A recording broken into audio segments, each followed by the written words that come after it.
disebutkan Kim Il Sung itu berusaha mencari approval dari kedua leader komunis, tapi Mao Zedong setuju karena menganggap ya itulah mungkin nanti Stalin yang akan lebih membantu. Ini memoirsnya Khrushchev, Nikita, dan ini textbook di Russian Middle School tentang Korean War. Kalau mungkin ada yang bisa bahasa Korea. Tapi di sini jelas disebutkan bahwa Kim Il Sung lah yang memulai agresi ya. Dari terjemahan Korea yang maksudku. Ini telegram pada masa itu. Jadi ini eksibit yang menjelaskan tentang pembagian awal dari penyerangan. Ini di sini garis di sini kan bisa dilihatkan lurus gitu. Ini dulu yang membagi Korea Utara dan Korea Selatan. Jadi penyerangannya dimulai dari daerah sini, kemudian dari Kaesong, kemudian langsung menguasai Seoul di sini. Sebenarnya ya kalau misalnya sampai sekarang pun kalau kalian pergi ke daerah perbatasan gitu, jarak antara Seoul dan kayak perbatasan Korea Utara tuh deket banget. Kayak mungkin kalau keadaan normal bisa lah naik mobil gitu ya, jalan tol paling 30 menit sudah sampai, 45 menit bisa. Bahkan ada jadi di Korsel itu ada banyak observatori DMZ kan ya, yang paling ada yang namanya Odusan.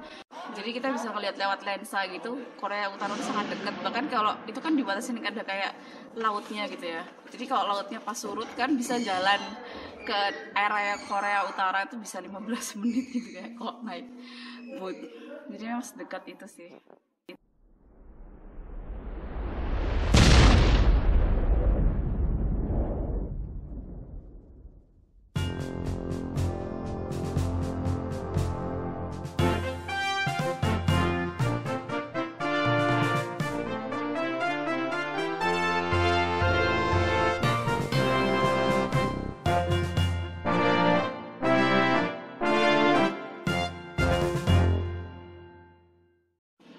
Jadi situ kan disebutkan Soviet tanks versus South Korean soldiers. Jadi yang terjadi pada saat itu karena ini invasi dadakan ya, dan kalau nggak salah waktu itu masih subuh-subuh gitu. Jadi mereka memang sangat-sangat tidak siap. Dan sebenarnya keadaan perang awal pada tahun 50 awal sampai 51 mungkin ya, ke Korean People Army atau yang sekarang termasuk tentara dari Korea Utara itu mereka lebih siap ketimbang tentara-tentara Korea Selatan. Jadi mereka well prepared dan mereka juga sangat istilahnya well trained. Berikut dengan senjata-senjata yang dikasihin Uni Soviet ke mereka. Jadi mereka sangat lebih oke lah untuk perang ketimbang Korea Selatan. Karena Korea Selatan ini mereka sangat tidak terlatih. Bahkan di dalam satu bukunya Bos Kyung-Min itu disebutkan kalau mereka bahkan kayak megang senjata aja kayak masih kagok. Terus mengoperasikan tank-tank itu, kendaraan-kendaraan perang itu juga masih kelihatan kagok. Belum lagi masalah stamina dan lain sebagainya. Jadi hambatan untuk tentara South Korea pada saat itu cukup banyak.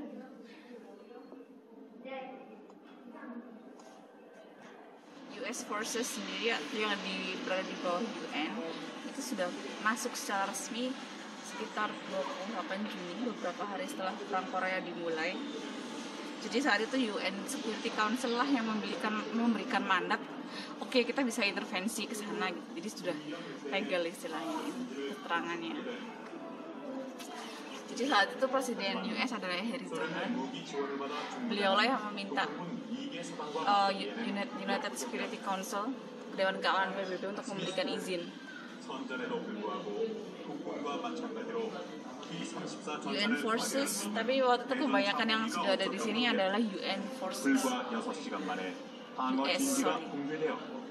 110명의 사상자와 72명의 포로라는 참혹한 결과를 낳았고 Jadi sudah dituliskan negara mana yang terlibat, mulai dari USA, UK, Australia, Belanda, Kanada, Prancis, 이보 New Zealand, 전진을 위한 Philippines, Turkey, 일본 Thailand, 후퇴를 할 수 있었다. South Africa, 스미스 부대의 Yunani, 값진 Belgia, 희생은 있었지만 Luxembourg, Ethiopia, dan 미군의 Colombia. 참전 사실을 북한군에게 Dan dia 알림으로써 membantu dalam hal 거칠 것 medis. 없이 남아하는 북한의 진격을 약 6시간 지체시킬 수 있었고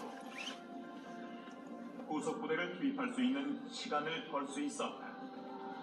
Task 또한 Force. 북한군은 예기치 않던 미 지상군 참전을 목격하고 일단 Bintang ya. 전선을 재정비하면서 공격의 속도를 Incheon Landing ini salah satu manuver perang yang paling hits pada zaman itu, karena sebagian besar Korea Selatan pada saat itu sudah dikuasai oleh Korea Utara dan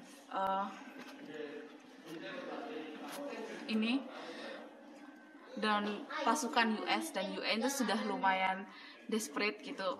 Ini perang berlangsung seperti ini, mungkin kita bakal kalah, dan saat itu yang kayak port yang belum terkuasai adalah Busan, jadi populasi sivil itu pada diungsikan ke Busan semua. Meskipun pasti masih ada yang di utara, tapi North Korea sudah berhasil meng-capture hampir seluruh semenanjung pada saat itu. Incheon Landing ini dianggap legendaris karena yang mungkin waktu itu General MacArthur ya. Dan Incheon Port itu di daerah sini, di dekatnya Seoul. Dia bukan laut dalam, dan dia dianggap suicide mission sebenarnya oleh US Forces pada umumnya. UN Forces itu sebenarnya nggak setuju kalau MacArthur tuh mau landing di sini. Tujuannya kenapa harus Incheon? Karena mereka ingin merebut Seoul kembali. Dan Incheon dia paling dekat, port paling dekat dari Seoul. MacArthur sendiri kalau nggak salah itu berangkatnya dari Jepang bersama Indonesia 75 troops, dan dia tujuannya ke sini. Ini sangat-sangat narrow, dan dia banyak batu di daerah sebelah sini dibandingin yang pesisir daerah timur Korea ini lebih dalam lautnya. Karena itu dianggap ini suicide mission, tapi menurutnya General MacArthur ini salah satu-satunya kayak peluang kita buat merebut kembali Seoul dan kayak mengubah arah perang secara keseluruhan. Dan akhirnya Incheon Landing ini berhasil dong. Dan karena dia berhasil, itu dijadikan salah satu manuver perang yang paling keren lah istilahnya pada saat itu. Dan beliau General MacArthur, Incheon Landing. Nah, berkat Incheon Landing ini juga arah perang Korea memang berubah pada saat berhasil merebut kembali Seoul setelah Incheon Landing. Nah, kita sekarang akan ke ini eksibit khusus untuk mendisplay atau menunjukkan semua kekejaman tentara North Korea pada saat itu kepada populasi Seoul.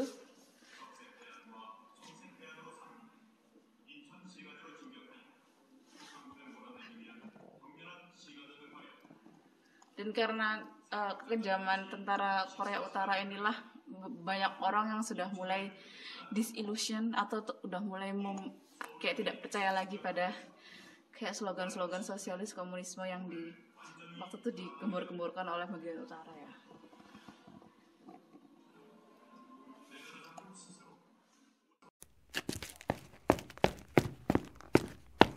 Sifat kedua dari Korean War di musim ini ada 3. Ini yang kedua, dia menjelaskan bagaimana pasukan UN dan US ini berusaha merebut kembali bagian utara dari Korea.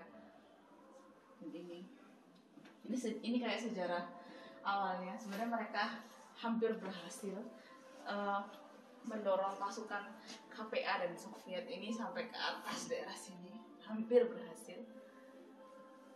Sampai kemudian pada tahun ini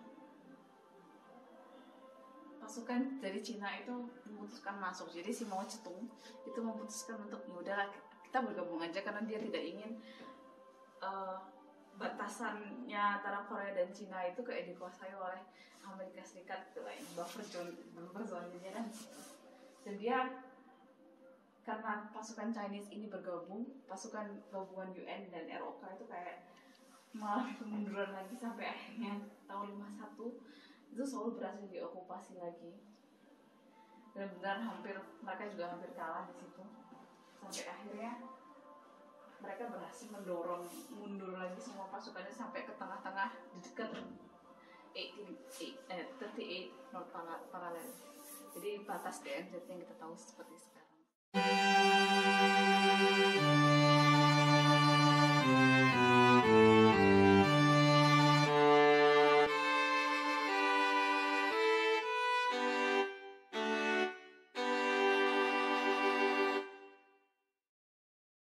Hampir berhasil ya, mereka udah sampai Wonsan yang sekarang masuk ke daerahnya Korea Utara. Wonsan tuh dijadikan semacam resort atau rumah villa pribadinya Kim Jong Un ya sampai sekarang. Soalnya daerah sana yang cantik sih lautnya. Ini mereka bahkan sudah berhasil mengcapture Pyongyang kembali. Itu benderanya.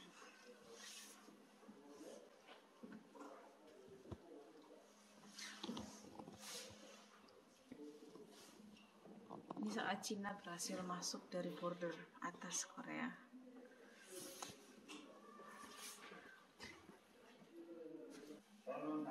Jadi di exhibit ini dijelaskan kenapa kok Mao Zedong berinisiatif untuk masuk ke dalam Korean War.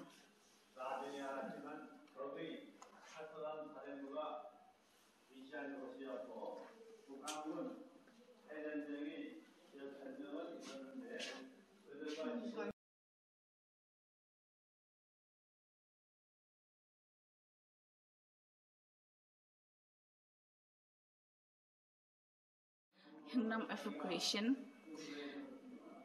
Jadi karena pasukan komunis bergabung dan mereka tentara UN dan US itu berusaha menyelamatkan sivilian dari wilayah itu. Wilayah ini sekarang masuk Korea Utara dan para pengungsi ini pada masuk kapal, terutama kayak anak-anak dan orang tua. Dan evacuation ini salah satu alasan kenapa banyak keluarga yang terpecah, karena pada saat mereka masuk ke dalam kapal ini kapalnya US dan beneran di sini mereka berusaha masuk sebanyak mungkin orang, sampai ada cerita kayak bayi yang melahirkan di dalam tapi ibunya udah kesusahan menemukan tempat untuk melahirkan. Jadi kebanyakan keluarga di sini berusaha mengamankan anak-anak sama istri-istri mereka, atau mungkin bapaknya ikut tapi salah satu anaknya tinggal sama pamannya di Korea Utara, dan mereka semua masih berharap kalau setelah perang selesai mereka bakal bisa dikembalikan lagi ke Hunan, ke kampung halamannya. Tapi seperti yang kita tahu, mereka tidak berhasil kembali. Jadi keluarga ini terpisah selamanya. Kan aku pernah baca cerita kalau ada bapak yang pergi masuk ke kapal Hunan ini bersama istrinya waktu itu lagi hamil, sama mereka bertiga aja, dan mereka meninggalkan saudaranya di Korea Utara ke pamannya gitu. Jadi bapaknya sampai meninggal itu masih merasa sangat bersalah karena meninggal salah satu anaknya di sana.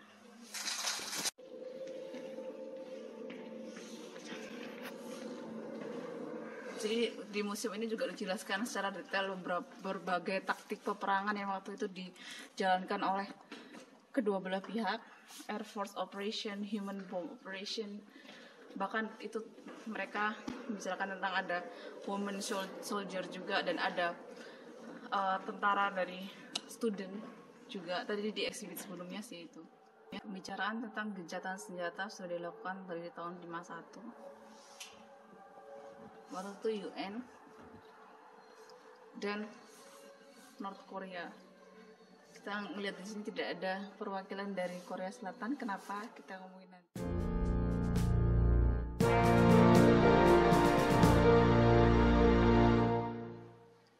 Ini exhibition ketiga untuk Korean War. Ada 3, saking panjangnya.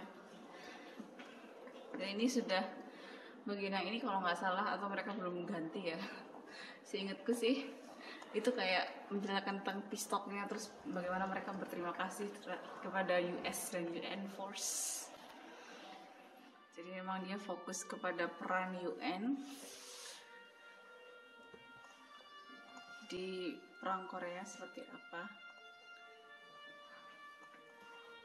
Resolusi-resolusi yang dikeluarkan oleh Dewan Keamanan juga ada di sini.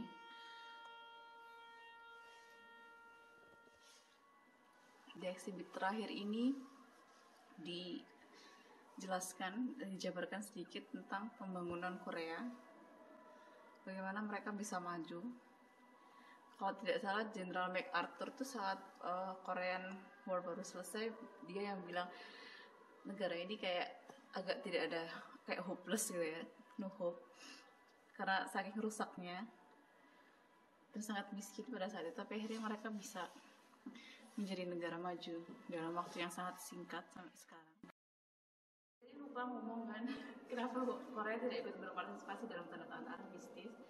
Karena pada saat itu ada beberapa faktor sih dalam sejarah. Yang pertama, karena pada saat Korea War itu kayak tampuk kepemimpinan militer itu kan ada di tangan US dan UN, bukan di tangan ROK, bukan di tangan Presiden Isiman pada saat itu.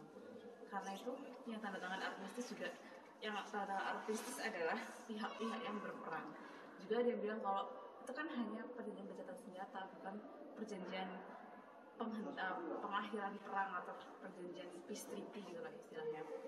Karena itu pada bilang Korea tidak bertanda tangan sebenarnya, karena itu cuma gencatan senjata aja kan. Karena itu lah mereka tanda tangannya nggak ada, cuma ada tanda tangan dari Kim Il Sung, US dan UN masalah itu, dan Cina juga, karena Cina kan ikut berperang juga ya. Dan ada faktor lain yang faktor seperti Isiman yang waktu itu tidak rela bahwa peperangan diakhiri dengan gencatan senjata begitu saja. Jadi beliau itu masih ingin meneruskan perang, tapi kan masalahnya tampuk kayak komandonya bukan di beliau gitu. Jadi beliau juga tidak mempunyai otoritas untuk ikut menandatangani itu. Dia juga tidak memiliki otoritas untuk memerintahkan tentaranya dia atau tentaranya UN bahkan untuk berperang kan. Makanya Korea tidak ROK tidak ikut tanda tangan di dalam peace treaty, di dalam gencatan senjata. Dan karena itulah karena sejak tahun 2018 sudah dibicarakan gimana enaknya ini, apakah harus ada deklarasi pengakhiran perang. Dua Korea sudah membicarakan itu, dan tapi masalahnya yang bisa kayak mendeklarasikan penghentian perang pada akhirnya adalah orang-orang yang tanda tangan di armistis. Korea Selatan tidak bisa.